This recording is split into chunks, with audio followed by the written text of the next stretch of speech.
Okay, good evening, ladies and gentlemen. Grab a seat, settle in. We are in for a treat tonight as we set up the schedule for our classes. So we had, as you've seen, a number, almost 20 different personalities, major, giant personalities of the Jewish people, beginning with the time of Rashi and on.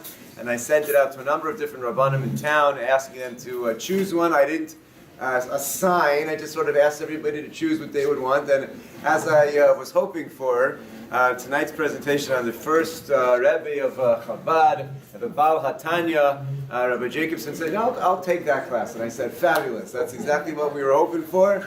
I'm sure we would get an expert presentation on a little bit of the teachings of the Baal HaTanya, a little biographical sketch, and it is really a great pleasure. Thank you very much for giving up your time and your expertise to share it with us. And without any further ado, I offer you Rabbi Asher Jacobson of the Chevra. Thank you very much.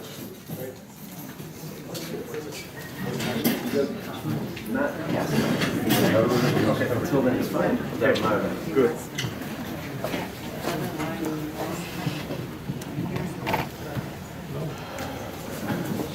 Good evening, everyone. Thank you for joining me tonight. Oh, Yonatan is here.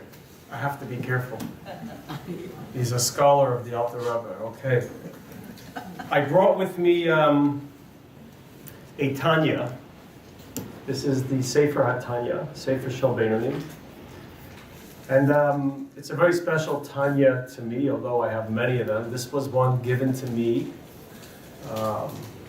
in Shnas Hashmonim, so when the Rebbe turned 80 years old, Hafshin Mem Beis.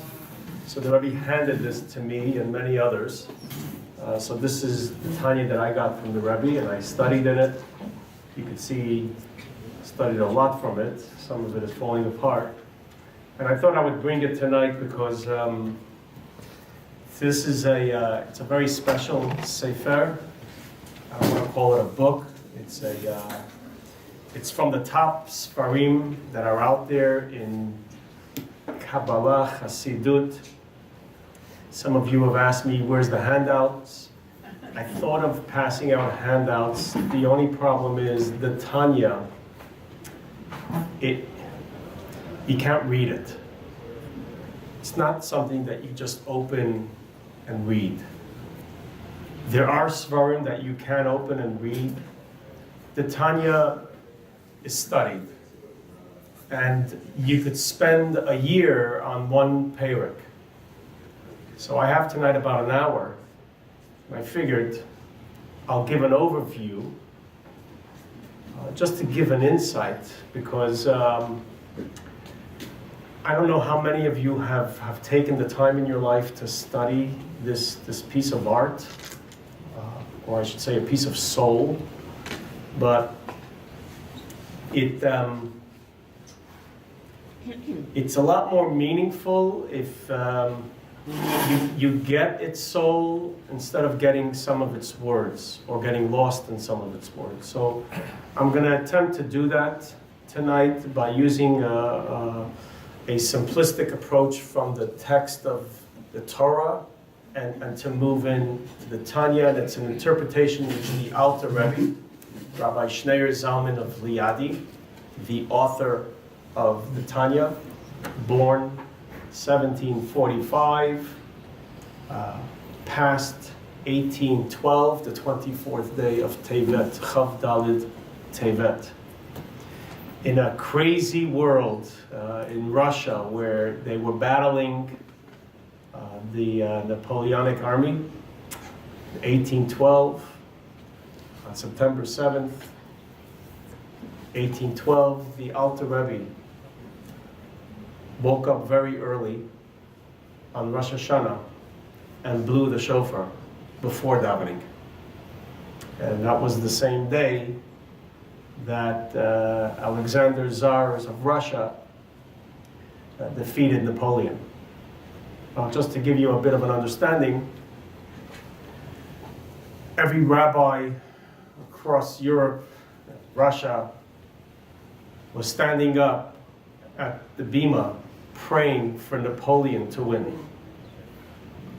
If you look at some of the text, like today, if you open the Art Scroll, you would see the Prime Minister or the President and a special blessing, but in some of the Sidurim of those days, they actually inserted Napoleon. And Napoleon, some of the rabbis called him the Mashiach ben Yosef. He was seen as the Messiah, the liberator, the enlightener, the one that's going to bring democracy and freedom to a new world. So Jews were very pro-Napoleon. But there was one voice, literally a singular voice, that although suffered the yoke of Tsarist Russia and paid the heavy price of the Russian regime, preferred that Tsar Alexander wins the war over Napoleon. I remember I was sitting at a dinner fundraiser next to Ben Weider, who was a Napoleonic scholar. And he was in love with that part of history. He almost lived there. He collected as many artifacts as he can to throw himself into that time, which I truly admired. It's very seldom that you meet someone who is so in love with certain books and a certain time and certain individuals. And I expressed to him, we were sitting together at the table, dinner, so we had time, my admiration for his collection and Napoleonic artifacts and so on. And then I shared with him that, you know, not all Jews supported Napoleon. And he didn't know. And he started arguing, and what are you talking about? And the next day I got registered sealed envelopes with copies of what I just mentioned before, rabbis and sages all supporting Napoleon. And I shared with him there was one voice, and it was the voice of the HaTanya, the Alter Rebbe. It's very interesting that the day Napoleon was defeated by the Russians, it was also the day that Chavdal Tevis, that day that he blew the shofar early morning, which everyone was asking why the shofar being blown on 1812, Rosh Hashanah, the first day. So I'm going to try to explain what was it about the Alter Rebbe that was so mystical, and what a genius, and the author of Shulchan Aruch Harav, and the one who gave birth to Hasidut Chabad. A lot of people don't know this. He was actually born and raised as a Lithuanian scholar. He was going to be the next Gadol Hadar in the Talmudic scholarship of the Jewish world then, that was defined by that. If you knew Talmud and you could have a conversation and exercise your knowledge in Talmud, you were a somebody. If you couldn't, you were a nobody. And that's the kind of high-level scholarship that the Alter Rebbe was born with, and it's why he became one of the biggest threats to the what Hasidim termed the Misnagdim, or the we would call it the legalistic Jews, the Jews who lived with that Vilna Gaon type of aura, which I think was one of the classes here in the Vilna Gaon. When he turned, or when he started, or when he opened up a new way of thinking, it was totally rejected by his own hometown, by the rabbis and great scholars that he was a student of. It got very ugly. The Russian authorities were brought into it. There was Mesira going on, and the Alter Rebbe became a figure of contention. Rabbi Schneur Zalman of Liadi was put on trial on several occasions, jailed, sentenced to death by his own Jewish brethren, all with the intention of everyone was always fighting for the good of Judaism. It's just sometimes it crosses very sad lines. In the end, on Yutes Kislev, the 19th day of Kislev, the Russian authorities, after much torture and pain and suffering, released the Alter Rebbe without any conditions. Padav v'shalom nafshi, the famous discourse, and the Tanya, which was condemned and was made illegal to print in Russia, became the single most printed sefer in all of history of Judaism. In every single language, this book, there isn't a language that the Tanya is not printed in. And it's quite remarkable.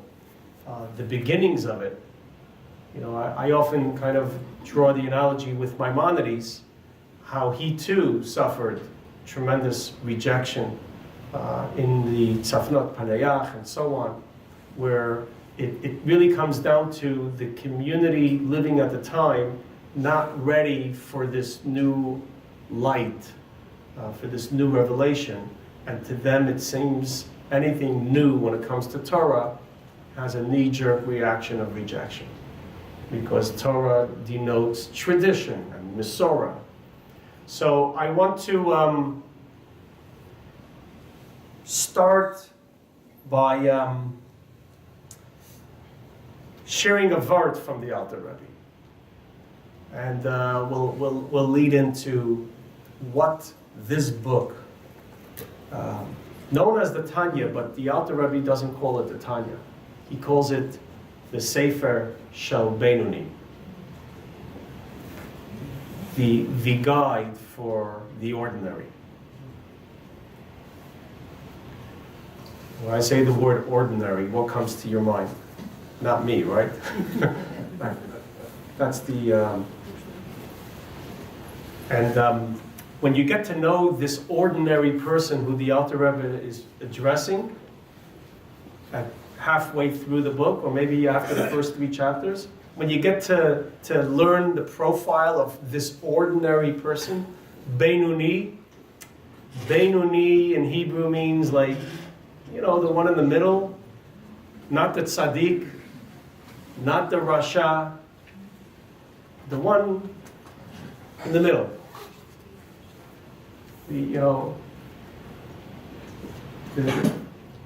The simple, middle, ground, balanced, Beinoni. Much connotation to the word Beinoni. When you get to know who the Alter Rebbe's Beinoni is, you start feeling that perhaps I'm a rasha. Because it's quite a profile, his Beinoni. We all know the story where Judaism's journey began. As a nation, as a family, it began with Abraham. As a nation, it began with Moses.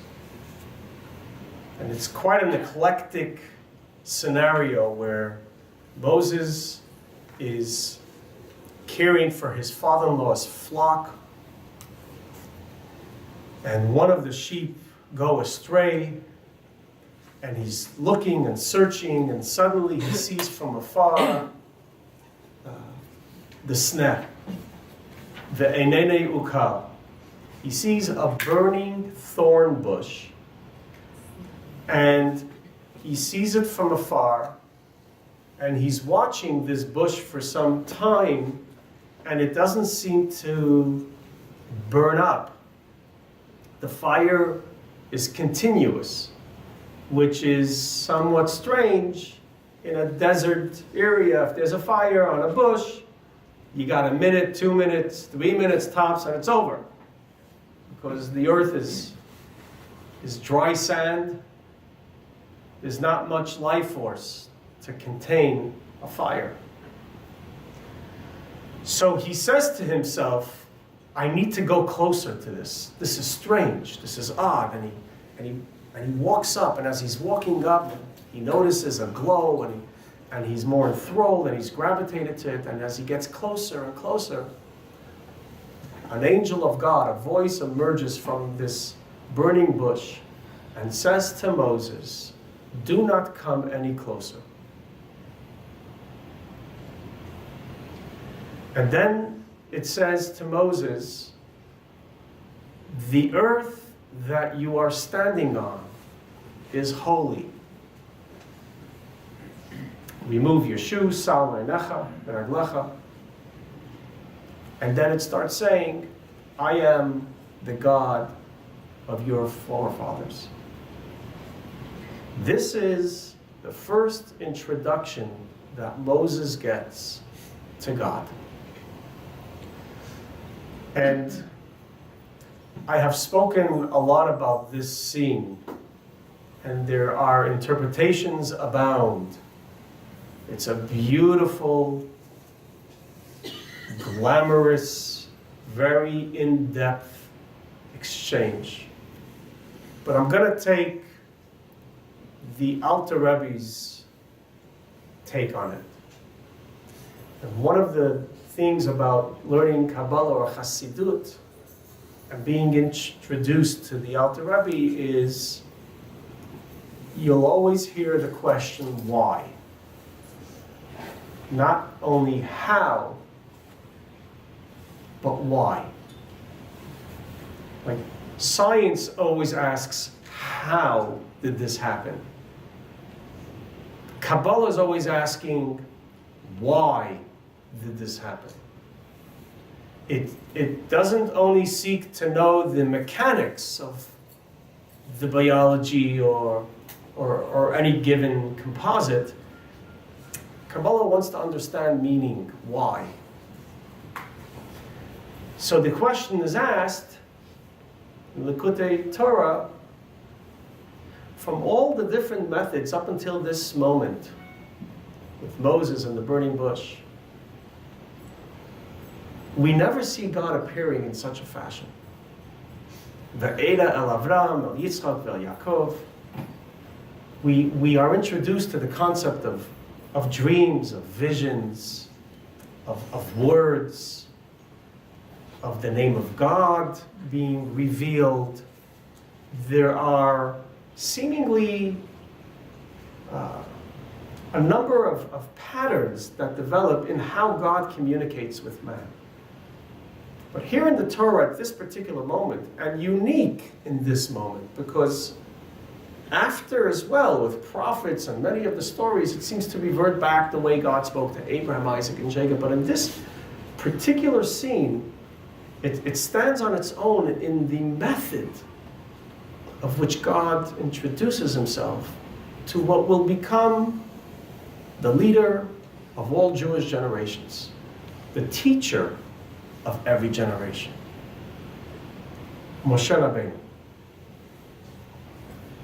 So the Alter Rebbe wants to understand why this method? What's the psychological, spiritual meaning behind this? And the questions begin to mount. Why in a thorny bush? And why in the fashion of which it's burning and it doesn't get consumed? And the thorns are still there as the fire is burning and nothing happens to the thorns. So the negative element of the bush and the glorious element of the bush are living side by side, or one within the other, continuously. And why don't come any closer? Why not come closer? Why not come closer? If this is God, if this is spirituality, if this is something special, why stay away? If you're wanting to get my attention, okay, I'm coming. You got my attention. Let me come. Let me approach. Why? Don't come any closer. And why the earth that you're standing on is holy? What is Egyptian or Midianite earth? Why does that become holy? I understand the fire is holy, the bush is holy, but why the earth that he's standing far away now from, where you're standing, is holy? What does that mean? Like what messaging is there? In a text, in a Torah, that every detail, every letter is so succinct and divine. What's the why behind all this that's going on? So here you're going to get the Tanya's approach, Hasidic approach, to reading a story in the Torah. Because it's never about the story that happened. When we read a story in the Torah, an event, a personality, something going on, it's never about the story. It's always about your story, my story. To find yourself in the text.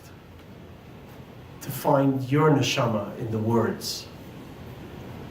To find the application of what's being said in your own life. That's a very powerful notion within Hasidism and Kabbalah, that, in Judaism the word history doesn't exist. There's no word history. Lashon HaKodesh. There is memory. There's zikaron. Because memory is personal. Memory, it's my memory. I remember. Leman tiskar. It means something to me. It lives within me. History, what happened in 1812 is history. It's in a book. It's in the books of history. But the Torah, its words, its messaging, it has to be real. It has to be real today. It has to be real to me. And if it's not, then it's relegated to any history book. Then it's not alive. And Torah is Torat Chayim. It's Chayim hi l'machazikim ba. It's a living, pulsating being. And this is how it is in life. This is the real, honest truth about life. Okay, my first real experience about Hasidism, you don't really know something until you experience it. Shlomo HaMelech says there's no greater wisdom than experience. I could describe to you from Hein bis Morgen what ice cream tastes like. Until you taste it, you don't know what it is. You could read 20 books about how to ride a bike, and you could be an expert, but until you ride that bike, you don't know what it's like. There's a certain knowledge that comes with experience that becomes part of you. And this is the knowledge.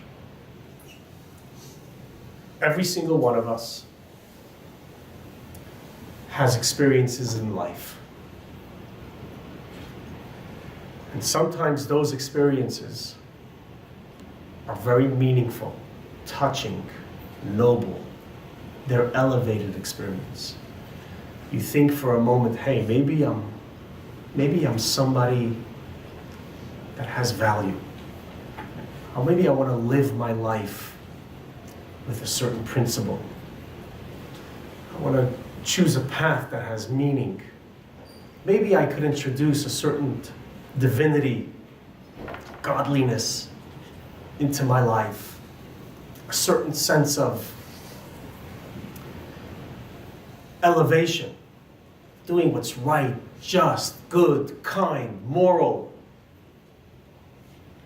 And I believe every single one of us has those moments and lives those moments and experiences those moments. But then something happens. Something happens where the moment is ruined. Where we thought we were at one level, we catch ourselves and we realize, I'm egotistic, I'm selfish, I am self-serving, I have needs, I have fears, I have insecurities, weaknesses come forward. And if you can't figure it out yourself, then I'm sure your spouse will point it out to you. And if not there, then a friend, a good friend, a sibling, a brother or sister. But it's very important, if that hasn't yet been revealed to you in your life, then you need to speak to somebody, because you're far from perfect. None of us are perfect. And we're probably a lot less closer to perfect than we are to the selfish inclination of who we are. And it's not bad, it's just the reality. 1 minute, you're flying, you're aflame, you're inspired, you want to do good, you watch a movie with a story that moves you so deeply that the next day you're joining a committee, you're volunteering for the hospital, you're raising money for cancer, and then you encounter the demon in you. You encounter the part of you that is so undesirable. That is, it makes people around you sick. And sadly, you might not even recognize it. So that was my first experience. I must have been like 15, 16 years old, and we sat down at a Farbrengen. A Farbrengen means you sit with good friends, a mashpia, you sit around the table, you sing some songs, you start off with Torah, and it goes until 12, 1 o'clock in the morning. That's when you're first getting warmed up. Everybody's comfortable already with each other. And then you have a few little l'chaims, not a lot, just a few, just to drop the defenses. You know, when you have a few l'chaims, you could take insults easier. You don't take yourself so seriously. It's like this. Today, if you would walk out of your home and you fall down the stairs and you're wearing your suit and tie and you rip, you get all upset. But if you're drunk and you fall down the stairs, you laugh. You laugh. You lie there and you giggle away. So, God forbid, I'm not promoting drinking, chas v'shalom. I don't believe I'm actually one of the few Lubavitchers that they call me the cult of fish that doesn't drink. I suffered immensely because of not drinking. My friends killed me for it. I always maintained my sanity in these Farbrengens. And while everyone became, inebriated and lost it, I could zetz everyone. I had clarity, and I could. So I'll never forget. The mashpia turned to me and highlighted to me something that was not good about me. And he said it to me in my face. And he said to me, Asha, du kennst tan besser. You could do a lot better. You could do a lot better in this area. Now, I was deeply offended.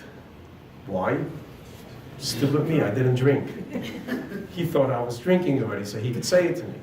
The point is, we spoke to each other in a very honest, truthful, real way. No pretensions, no gimmicks, no, my face to the world, my image to the world, it was real. And you took it to heart. And you sang a song, and you meditated on what's the solution, and how do I deal with it? What I would call Dead Poet Society. It was basically a therapeutic moment for young people to acknowledge who they are and who they're not. And if you took yourself a little to heart, you could become a better person. That's the idea of a Farbrengen. That's the idea of Chassidut. It's not about studying something outside of you, distant of you, from you. It's not about a subject matter. It's about studying yourself through the words of the Torah. Learning about yourself through the message of the Torah. So here's the problem. We all have these wonderful moments that are filled with aspirations, combined with moments, and those moments could be side by side. In here, the Alter Rebbe talks about a guy who wrote him a letter, a chassid, that the chassid's davening, and he's mourning, and he's all refreshed, and he feels a sense of gratitude to God, and the Moda Ani, and and then in the middle of his prayer, a thought of a woman comes into his mind. And a desire takes hold of his heart. And he's so upset with himself that while he's wearing his talis and tefillin and trying to daven, he's experiencing this. It's a very honest person writing to his Rabbi, what do I do? What do I do? This is who the Alter Rebbe calls the ordinary man. This is the Bnei. See, most people already gave up. A thought comes into your head, a thought comes into your heart. Do you fight it, battle it? So there's this dichotomy going on, this duality that takes place in every human being. And the Alter Rebbe says this is what this first message to the teacher that's going to teach the future of every Jew that's ever going to live. Here's your starting point. There's a part of you that has the potential to ignite a flame and light up the world. And there's a part of you that will forever remain a thorny bush. Prickly, it will hurt others, and they are going to continuously be there in the same existence. Now, some people, when they try to do, you ever heard this like, I hear it often because I'm from the Chassid. Rabbi, I've lost all respect for the religious. Why? Because this one stole, and I hear a story, that one wears a streimel and white socks, and he was with this, and that one did that, and that one did that, and they did that. If they could do that, Judaism is over, kaput, finish, I'm walking out. Come on, you've heard that, you've seen that. This guy with a yarmulke, you know what he did? So, the Alter Rebbe says, everybody hold on to your horses. That's the beginning of every human being. The beginning of every human being is he has a nefesh elokah mimal mamish. There's a piece of God in everyone that is boundless, that is eternal, that its force is limitless. And in that same person exists an animal, a behemoth, a nefesh habahamis, A soul that is inclined to need, to want, to seek, and has its own, each and every one, weaknesses. That's the starting point of every human being. Good and bad, righteousness and evil, nefesh alikis, nefesh habahamas. This is the first and second chapter of the Tanya. So, when you see somebody do something bad, don't get so impressed.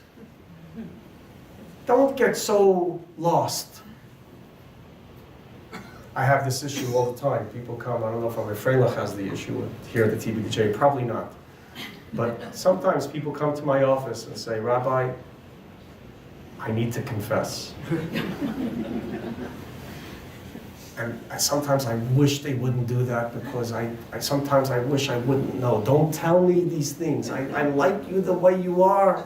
I have an image.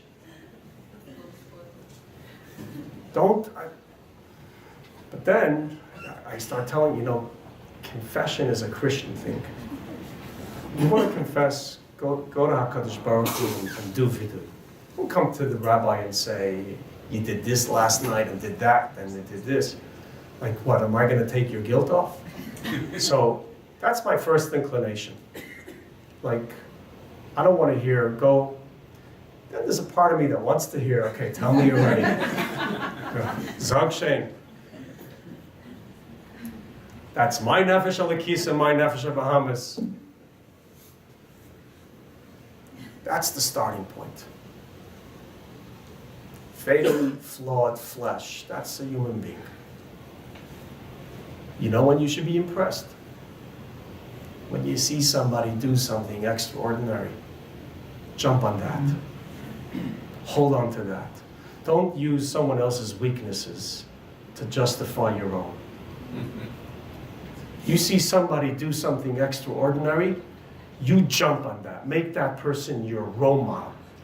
Emulate that person. That's where your eyes of judgment should be floating, seeking, and holding.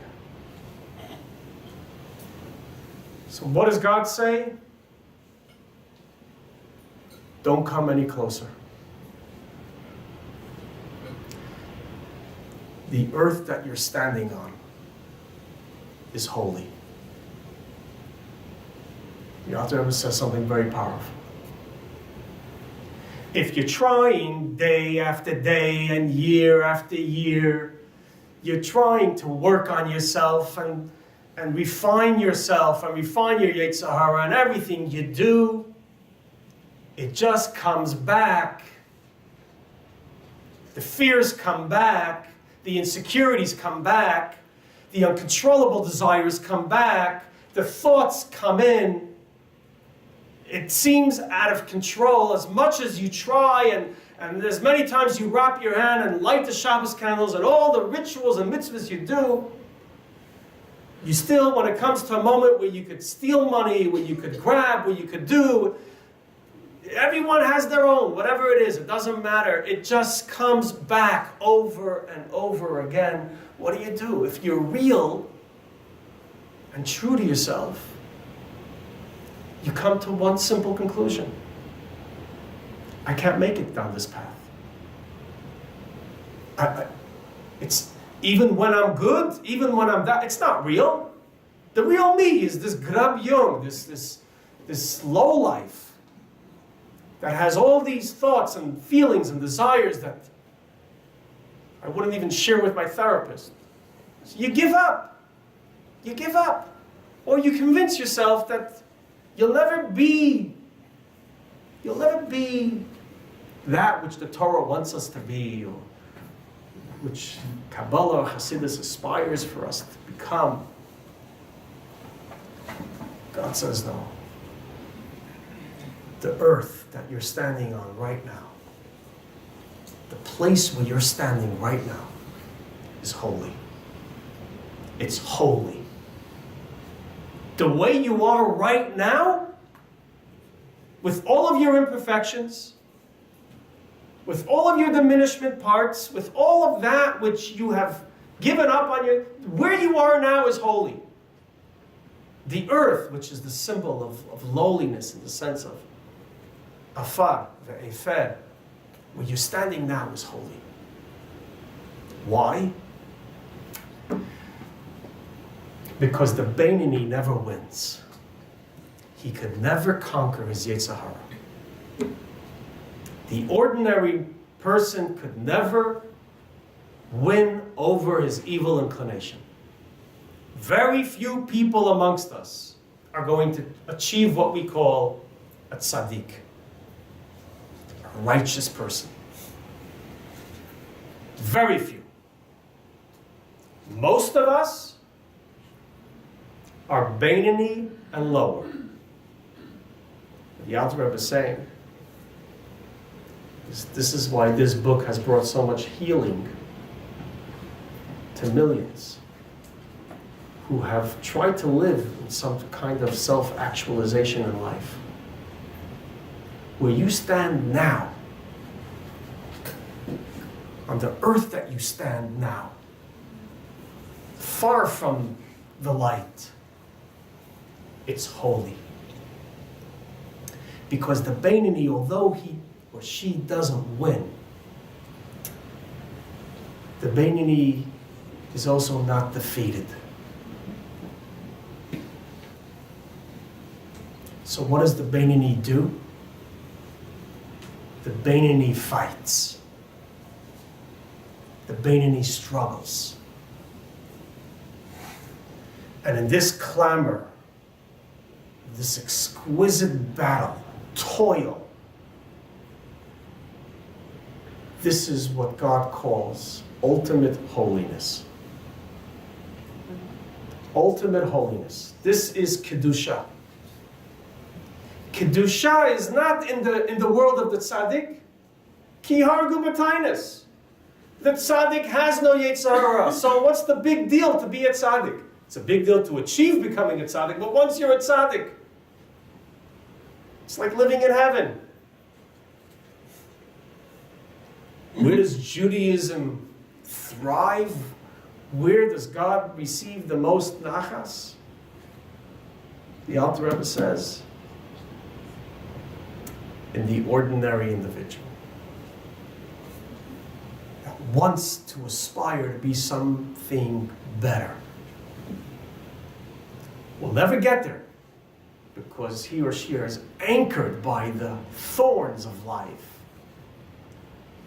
but never gives up, never defeated, toils. And the only way you could go down that path, it all begins with honesty.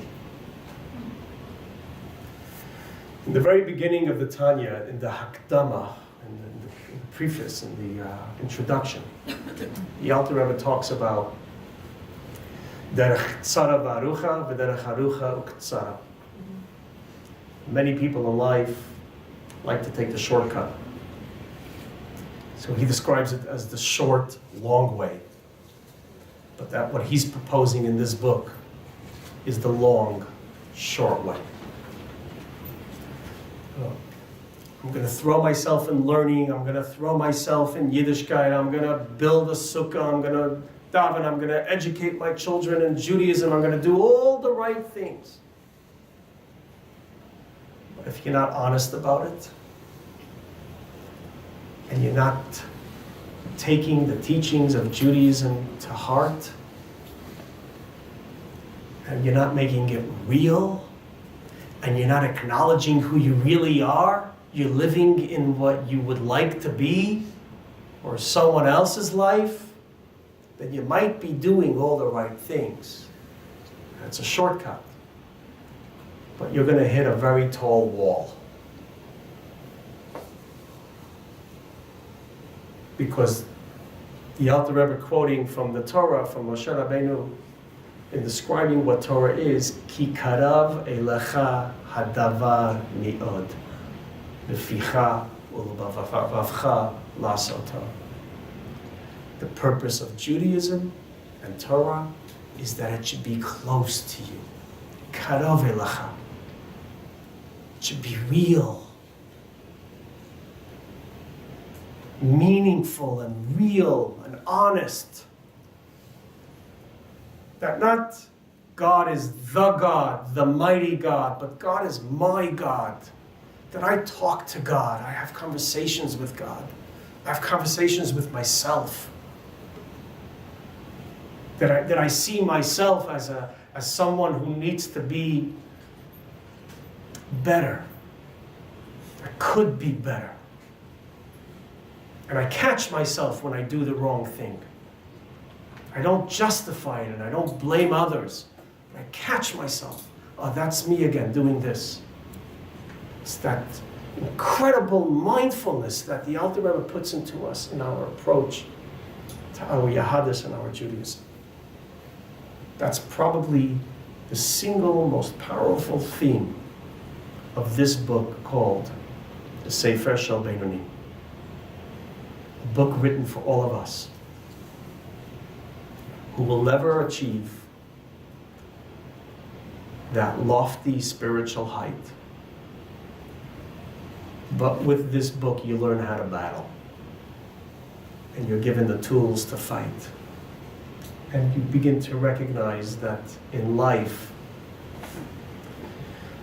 the place where you stand right now, it's holy if you're willing to toil, if you're willing to be honest, if you're willing to recognize your light and your thoughts. That, in short, is what I believe is the Kuti Amarim Tanya. The Alter Rebbe understood, now going back to my very opening, Tsarist Russia was bad.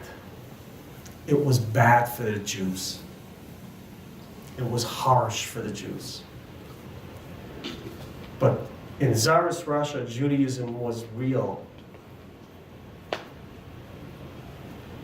It was very clear who the bad guys were and who the good guys were. It was very clear as anti-Semitism and anti-humanity does to people, it solidifies a life-affirming approach to who you are. It strengthens us.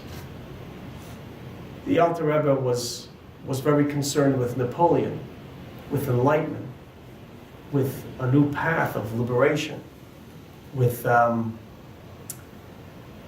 Jewish soul. As he said it himself, under Tsarist Russia, the Jewish body is at threat.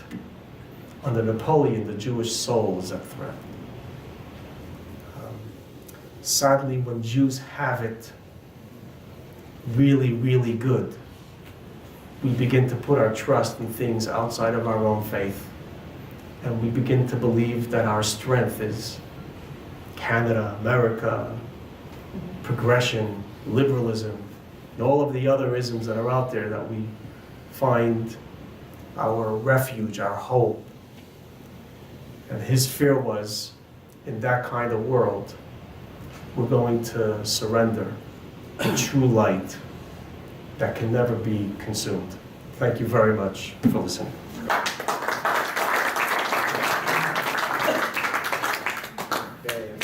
Thank you, Rabbi Jacobson, with the perfect lead-in next week.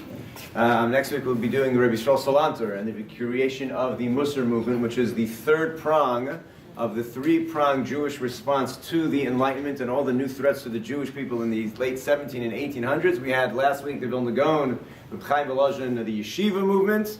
Tonight we had Hasidus, touching the Jewish soul, touching the Jewish intellect. And then next week we'll have the Musar movement, and the ethics and the morality and touching the Jew from inside as well. Those were the three responses that the Jewish people developed as a response to the times that they were in. Thank you very much for sharing the HaTanya and Chasidus tonight. Let's make a minyan for Marv, and we'll see you all next week.